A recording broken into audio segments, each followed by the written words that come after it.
अस्सलाम वालेकुम स्टूडेंट।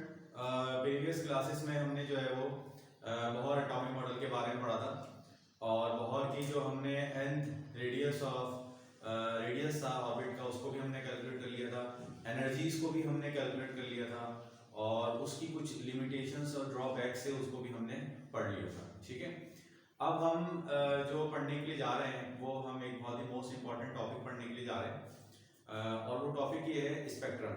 ठीक है, ये टॉपिक बाज़ाहिर तो बहुत छोटा सा है, लेकिन इस टॉपिक को समझना बहुत ज़रूरी है क्योंकि हमारा जो नेक्स्ट टॉपिक है वो है हाइड्रोजन स्पेक्ट्रम। हाइड्रोजन स्पेक्ट्रम को हमने क्या करना है, एक्सप्लेन करना है।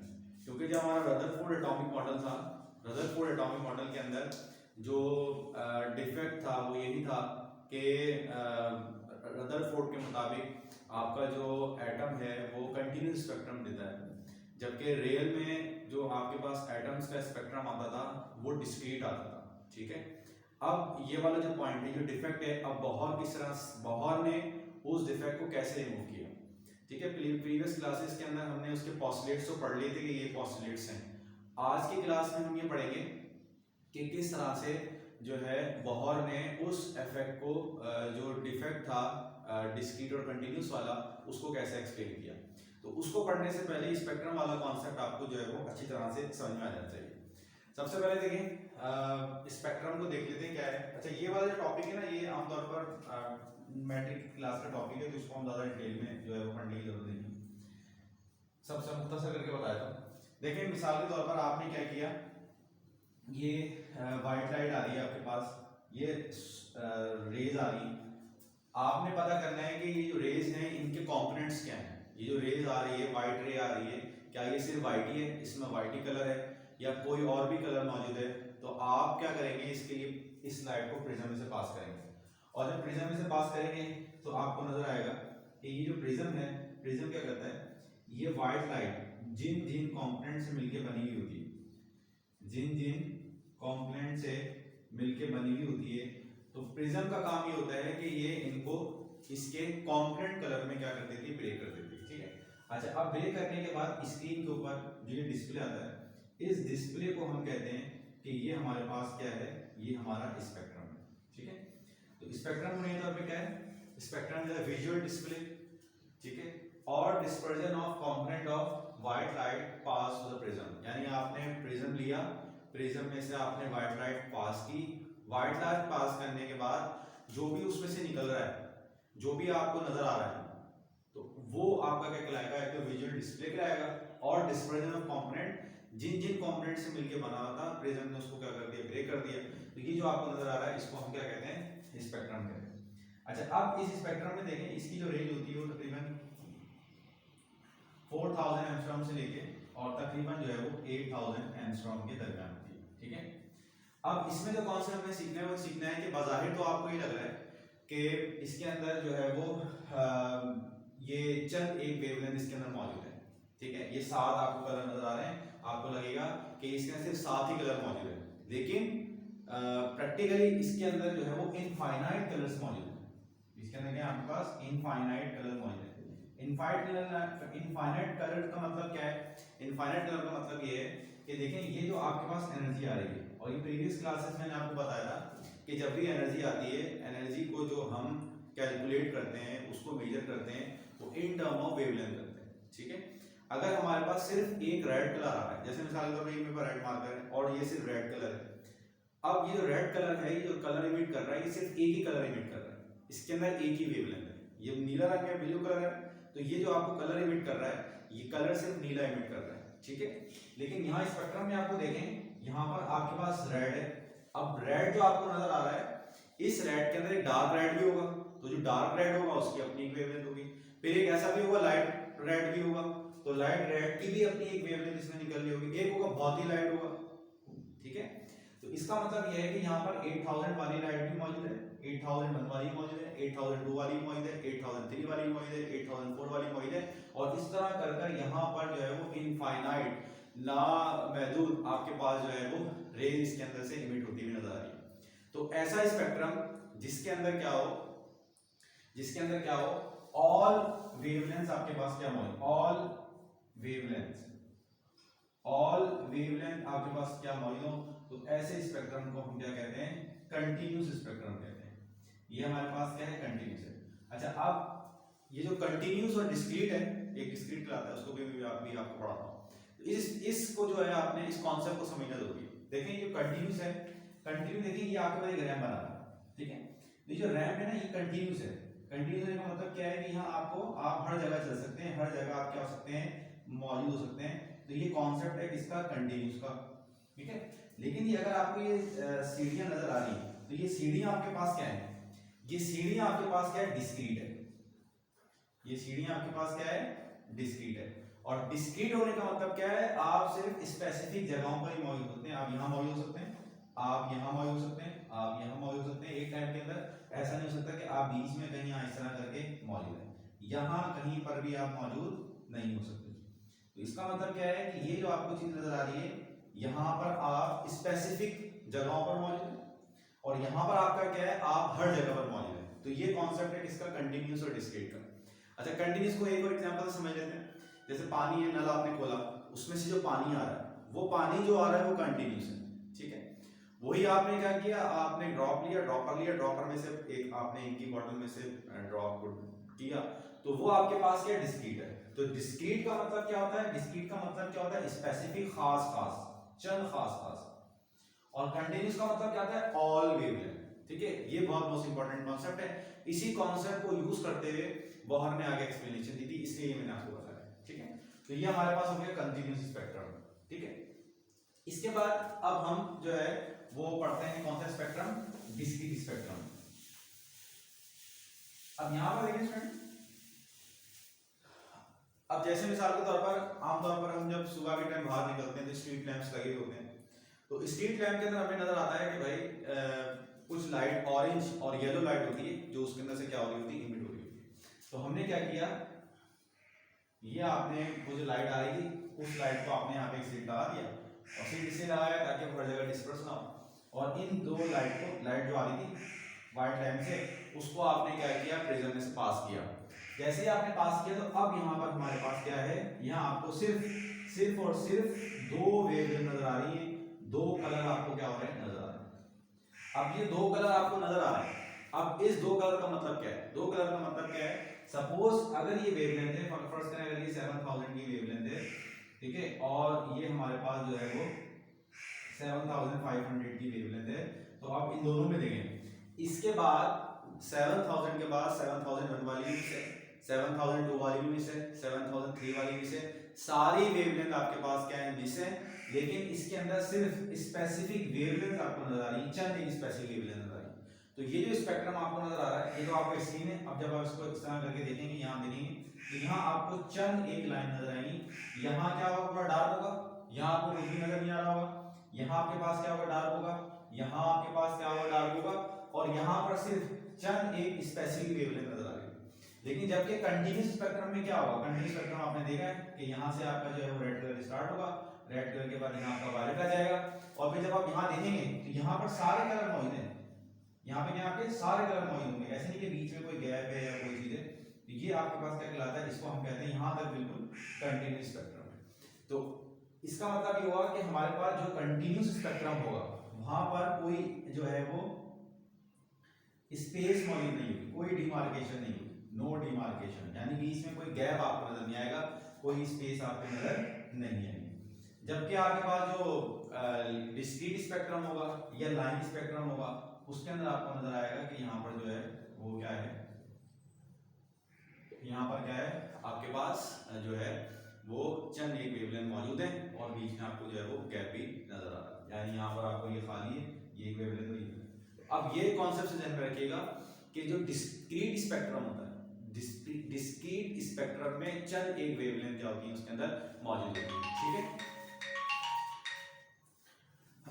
अच्छा, इसके बाद अब हम जा रहे हैं किस तरफ, अब हम जो पढ़ने के लिए जा रहे हैं वो हम पढ़ने जा रहे हैं बोहर, इसके बाद पढ़ना है हाइड्रोजन स्पेक्ट्रम। अब इसके बाद देखिए हाइड्रोजन स्पेक्ट्रम, हाइड्रोजन स्पेक्ट्रम और हाइड्रोजन स्पेक्ट्रम जो होता है स्टूडेंट वो क्या होता है, हाइड्रोजन स्पेक्ट्रम आपका क्या होता है, डिस्क्रीट होता है। ठीक है, ठीक है। अब हाइड्रोजन स्पेक्ट्रम क्या है इसको देख लेते हैं। हमने क्या किया, यहाँ पर एक इलेक्ट्रिकल डिस्चार्ज लिया, ठीक है, इसके अंदर हमने क्या करी, हाइड्रोजन गैस को फिल किया, ठीक है, इलेक्ट्रिसिटी से इसको कनेक्ट करवा दिया, ठीक है। अब यहाँ पर देखिए, जैसे ही हमने क्या किया, हाइड्रोजन एटम लिया, हाइड्रोजन एटम को लेने के बाद इसको हमने हीट किया। हीट करने का मतलब आपने इसको इलेक्ट्रिकली हीट किया। जैसे ही आपने इलेक्ट्रिकली हीट किया तो हीट करने से पहले यहाँ पर कोई लाइट आपको नजर नहीं आएगी, ठीक है। जैसे ही आपने इसको हीट किया तो इसने कुछ वेवलेंथ आपको इमिट करना शुरू कर दी, कुछ रेडिएशन जो थी, कलरफुल रेडिएशन उन्होंने क्या करना शुरू कर दी, इमिट करना शुरू कर दी। जैसे मिसाल के तौर पर आमतौर पर हम ट्यूबलाइट को ऑन करते हैं तो ट्यूबलाइट के अंदर क्या है, ट्यूबलाइट के अंदर जो है वो गैस मौजूद है और उसको जब आप हीट करते हैं जिंक सल्फाइड मौजूद है। जैसे ही आप हीट करते हैं तो उसके अंदर जो एटम्स हैं, एटम्स एनर्जी को एब्जॉर्ब करते हैं और एब्जॉर्ब करने के बाद कुछ रेडिएशन इमिट करना शुरू कर देते हैं। तो आपने जैसे ही हीट किया, हीट करने की वजह से क्या हुआ कि इसमें से कुछ रेडिएशंस निकलना शुरू हुई। अब वो जो रेडिएशंस निकलना शुरू हुई तो रेडिएशंस निकलने की वजह से क्या हुआ कि हमें कलर जो है वो कलर दिखाई देना शुरू कर दिया। अच्छा, अब हमने क्या किया, यहाँ इसके अंदर लगाई स्लिट और स्लिट लगाने के बाद हमने जो है वो इसको प्रिज्म में से पास किया और जैसे ही हमने प्रिज्म में से पास किया और इसका हमने स्पेक्ट्रम देखा तो इसका जैसे स्पेक्ट्रम देखा तो हमें क्या हुआ, कुछ स्पेसिफिक सिर्फ वेवलेंथ नजर आई, कुछ स्पेसिफिक वेवलेंथ नजर आई, इस तरह की कुछ स्पेसिफिक वेवलेंथ नजर आई। सारी वेवलेंथ नहीं, चलिए स्पेसिफिक जो थी वो वेवलेंथ, ठीक है। अब वो जो मैंने आपको बात समझाई थी कि हमारे पास जब डिस्क्रीट स्पेक्ट्रम होता है तो उसमें चंद एक वेवलेंथ नजर आती है, ये वेवलेंथ नजर आ रही है, इसके बाद वाले यहाँ बीच में कुछ भी नहीं है, यहाँ कुछ भी नहीं है, ये सारा खाली है और यहाँ स्पेसिफिक वेवलेंथ नजर आ रही है, ठीक है। तो अब सवाल ये था कि रदरफोर्ड के मुताबिक स्पेक्ट्रम कंटिन्यूस होना चाहिए, लेकिन हाइड्रोजन का स्पेक्ट्रम क्या आ रहा था, हाइड्रोजन का जो स्पेक्ट्रम आ रहा था वो डिस्क्रीट आ रहा था। अब बोहर ने इसी चीज को जो है वो सबसे पहले एक्सप्लेन किया कि हाइड्रोजन एटम का जो डिस्क्रीट स्पेक्ट्रम है उसका ओरिजिन क्या है, उसका रीजन क्या है, उसकी एक्सप्लेनेशन उसने प्रोवाइड की। तो अब सबसे पहले हम इसकी जो है वो ओरिजिन पढ़ लेते हैं कि ये हमें आखिर डिस्क्रीट स्पेक्ट्रम क्यों नजर आ रहा है। तो सबसे पहले यहां पर देखें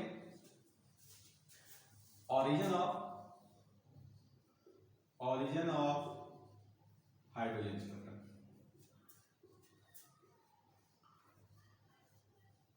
सबसे पहली चीज नोट कर लें, सबसे इसको 4 पॉइंट हम बात करेंगे। सबसे पहले देखें, सबसे पहली चीज ये है कि जब आपने हाइड्रोजन एटम ली, हाइड्रोजन गैस को लिया और उसको इलेक्ट्रिकली हीट किया, तो इलेक्ट्रिकली हीट करने की वजह से क्या हुआ, जब आपने इसको इलेक्ट्रिकली हीट किया तो इलेक्ट्रिकली हीट करने की वजह से क्या हुआ कि जो हाइड्रोजन की गैस थी ये एटम्स में ब्रेक हुई।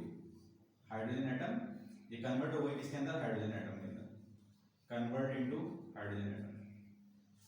और हाइड्रोजन एटम के अंदर जब ये कन्वर्ट हुई तो हुआ ये कि इसके अंदर जो हाइड्रोजन के जो हम पता है हाइड्रोजन में एक इलेक्ट्रॉन होता है और बोहर ने ये भी बताया था कि यहाँ पर हमारे पास एटम के अंदर मुख्तलिफ एनर्जी लेवल्स क्या होते हैं, मौजूद हैं, ठीक है। मुख्तलिफ एनर्जी लेवल्स क्या होते हैं इसके अंदर मौजूद हैं।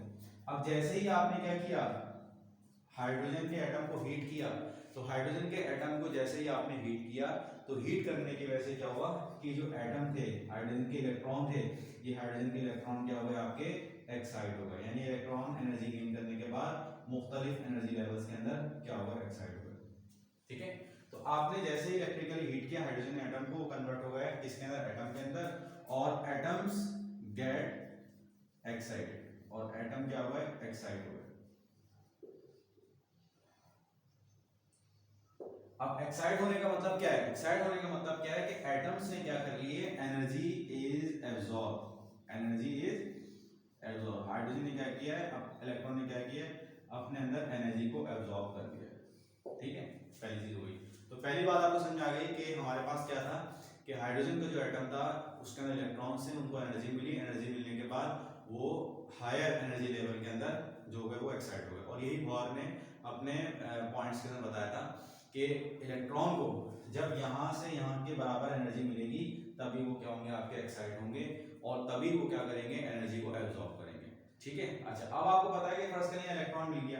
अब यहाँ इलेक्ट्रॉन जो है ना हायर एनर्जी लेवल के ऊपर है, इसकी एनर्जी क्या है, हाई है। जब इसकी एनर्जी हाई है तो इसका मतलब क्या है, ये आपको पता है जब भी किसी एटम की किसी चीज की हाई एनर्जी होती है तो वो चीज क्या होती है, अनस्टेबल होती है। अनस्टेबल का मतलब ये है कि वो वहां पर रहना पसंद नहीं करती। तो ये जैसे ही इलेक्ट्रॉन क्या होंगे, एक्साइट होंगे। एक्साइट होने के बाद जब वापस आएंगे, ये यहाँ पर वापसी आए, तो इसको प्रोसेस को हम क्या कहते हैं, डी एक्साइटेशन कहते हैं। डी एक्साइटेशन कहते हैं, इसको हम क्या कहते हैं, डी एक्साइटेशन कहते हैं। और डी एक्साइटेशन का मानने का मतलब ये है कि ये जो आपके पास इलेक्ट्रॉन होंगे ये कुछ सर्टेन फ्रीक्वेंसी की वेवलेंथ को इमिट करेंगे। ठीक है। अब सवाल ये है कि जब ये इलेक्ट्रॉन यहां से यहां आ रहा है तो ये इलेक्ट्रॉन किस किस्म की एनर्जी इमिट करेगा, क्या कंटिन्यूस करेगा, क्या आपके पास डिस्क्रीट करेगा। ठीक है। अब कंटिन्यूस करने का मतलब क्या है, कंटिन्यूस करने का मतलब ये है कि वो सारी वेवलेंथ इमिट कर रहा है, बहुत सारी वेवलेंथ इमिट कर रहा है। ठीक है। और डिस्क्रीट करने का मतलब क्या है, डिस्क्रीट करने का मतलब कि कुछ स्पेसिफिक एनर्जी होगी जो वो क्या कर रहा होगा, इमिट कर रहा होगा। ठीक है। अब यहां पर देखेंगे, जैसे मिसाल के तौर पर एक इलेक्ट्रॉन यहां से यहां गया है। ठीक है। आपको पता है जो पहला एनर्जी लेवल होता है इसकी एनर्जी होती है -13.6 इलेक्ट्रॉन वोल्ट होती है। ठीक है। इसके बाद जो ये होता है इसकी होती है 3.4 इलेक्ट्रॉन वोल्ट, ये एनर्जी आपको मौजूद होती है। ठीक है। अब सपोज इलेक्ट्रॉन ने एनर्जी गेन की, एनर्जी गेन करने के बाद जब यहां पर गया तो इसकी एनर्जी ज्यादा हो गई, और जब ये एनर्जी ज्यादा हो गई और जब ये एनर्जी ज्यादा हो गई और जब ये वापस आया तो वापस आने पर क्या करेगा, ये एनर्जी इमिट करेगा। और एनर्जी कितनी इमिट करेगा, एनर्जी इमिट करेगा E2 - E1। ठीक है। अब यहां पर एक चीज देखिए कि ये E2 है, ये E2 एनर्जी भी फिक्स है -13.6 इलेक्ट्रॉन वोल्ट, सॉरी -3.1, ये -3.4 इलेक्ट्रॉन वोल्ट, और E1 वाली एनर्जी जो है वो -13.6 इलेक्ट्रॉन वोल्ट है, ये एनर्जी भी क्या है, इसकी फिक्स है। अब बताइए कि जो एनर्जी इमिट होगी 10.2 इलेक्ट्रॉन वोल्ट की, ये जो एनर्जी ये इमिट कर रहा है ये कंटिन्यूस है, डिस्क्रीट है। तो डेफिनेटली ये जो आपके पास एनर्जी है ये क्या आपके पास डिस्क्रीट है। डिस्क्रीट होने का मतलब क्या है, सिर्फ स्पेसिफिक एनर्जी है। और स्पेसिफिक एनर्जी क्यों है, क्योंकि बॉहर ने ये बताया था कि आपके पास जो एनर्जी लेवल्स हैं वो फिक्स है। यानी यहाँ पर 13.6 इलेक्ट्रॉन वोल्ट तो है, लेकिन यहाँ आपके पास 12 वाला गायब है, 11 वाला गायब है, 10 वाला गायब है, 6 वाला गायब है, 7 वाला गायब है, 8 वाला गायब है, 9 वाला गायब है। तो इसका मतलब ये हुआ कि जब ये सारे एनर्जी लेवल्स मौजूद ही नहीं तो इलेक्ट्रॉन जो एनर्जी इमिट करेगा वो सारी एनर्जी इमिट नहीं कर सकता, वो जो इमिट करेगा वो सिर्फ स्पेसिफिक वेवलेंथ ही क्या करेगा, इमिट करेगा। तो अब क्या होगा कि आपके पास इलेक्ट्रॉन क्या है, इलेक्ट्रॉन आर अनस्टेबल। ठीक है। और अनस्टेबल होने की वजह से क्या होगा, वो आपके पास क्या हो जाएंगे, डी एक्साइट होंगे। और डी एक्साइट होने का मतलब क्या है, डी एक्साइट होने का मतलब क्या है कि they will go into the lower energy level by emitting, अब ये सबसे अहम पॉइंट है, by emitting certain wavelength, by emitting energy of specific wavelength, सारी वेवलेंथ